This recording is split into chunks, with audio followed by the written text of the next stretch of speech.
नागपूरच्या हुडकेश्वर पोलीस ठाण्याअंतर्गत दिघोरी चौकातील एका मोबाईलचं दुकान फोडून चोरट्यांनी सुमारे 35 ते 40 लाख रुपयांचे मोबाईल चोरून नेले।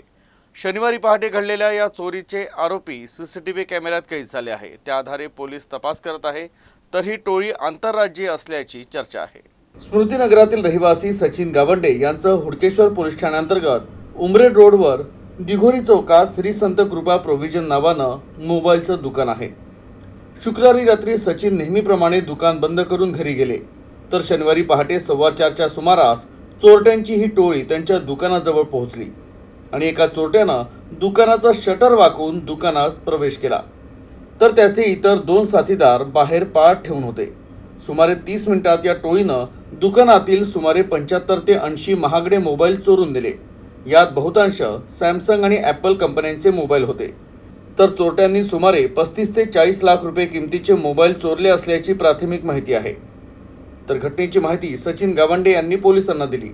घटनेची माहिती मिळताच हुडकेश्वर पोलीस ठाण्याचं पथक घटनास्थळी दाखल झालं। त्यानंतर फॉरेन्सिक टीम आणि श्वान पथकानं संपूर्ण दुकानाची पाहणी केली।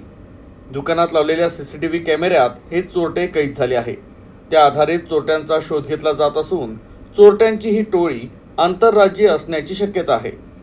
मोबाईल दुकानांमधील चोरीची ही पहिलीच वेळ नसली तरी याआधी अंबाझरी पोलीस ठाण्याअंतर्गत OnePlus मोबाईलच्या एका मोठ्या शोरूममध्ये चोरी झाली होती।